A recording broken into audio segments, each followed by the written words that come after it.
Hello everyone, my name is Aliyu Abubakar and I'm from Bauchi State, Nigeria. I am here to demonstrate the components of a desktop computer and the interfaces. I am doing this presentation in partial fulfillment for the free ITE A+ skill-based assessment. Thank you. Okay, here I am going to demonstrate the components of this particular desktop computer. I am using a HP desktop to work computer. I have assembled this computer so that I can be able to easily identify the components of this particular computer. Here I have the motherboard of the computer, so I'm going to start demonstrating with the motherboard of the computer. First, I'm going to identify the central processing unit, which is this one. I have removed it from the latch. This is the central processing unit seat. I have the heat sink. I have removed this one too. The heat sink is what is inside the central processing unit that allows it to take out all the heat in a particular CPU so that it takes it out of the particular desktop computer. So once you close the latch, you can be able to put your heatsink on top and it absorbs the heat and take it out of the central processing unit.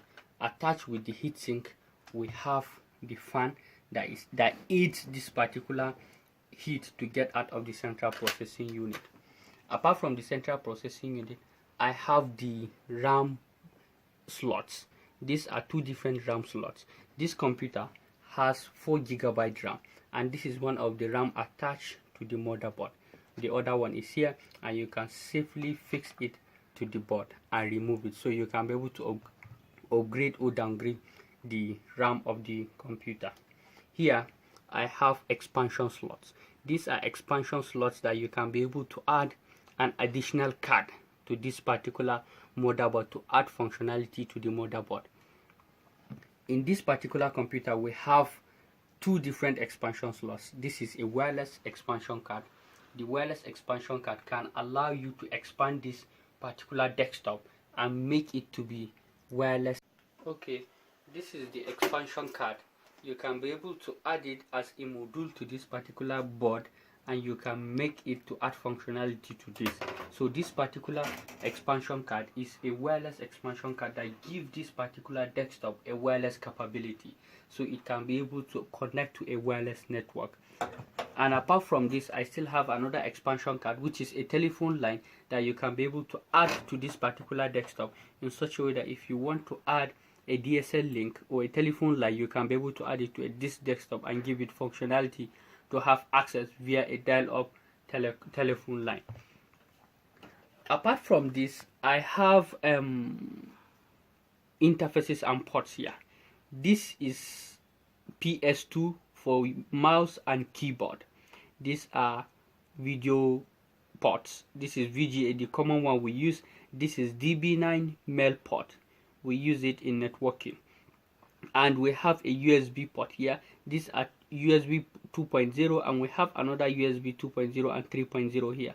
And this is an Ethernet interface that you use an Ethernet cable that has an RJ45 head end to connect to this desktop, so that this computer can have a capability to connect to any network. And these are audio ports that will allow you to connect an audio device to this. In this motherboard, we have a CMOS battery. This is the CMOS latch and the CMOS battery attached. And these are ports that you connect power from the power unit to the desktop, okay, to the motherboard, and power this particular motherboard computer. So I'm going to keep this aside and explain the small things we have here. This is the power pack for this particular desktop computer. You can be able to connect power cable through this, either this or this, and be able to take power to the power pack. So in the power pack, you can be able to distribute power to different components of the computer. This is a power cable that takes power from the power unit directly to the motherboard and power the motherboard. You attach it to this part. Okay, you attach it here and power the motherboard. And apart from that, okay, you can use all this to power different components. This is the hard disk drive of the computer, you can be able to store information inside this hard disk. You have to power this. There is a power cable from this particular power pack to the hard disk of the computer, and this is CD-ROM. You can be able to power this. This is a SATA cable that you connect from the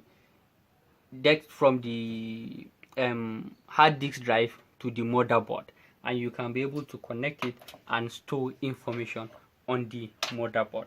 And behind here, this is where, if you put your motherboard inside the desktop, this is where you have your different interfaces to connect other existing things to your computer. Thank you for listening.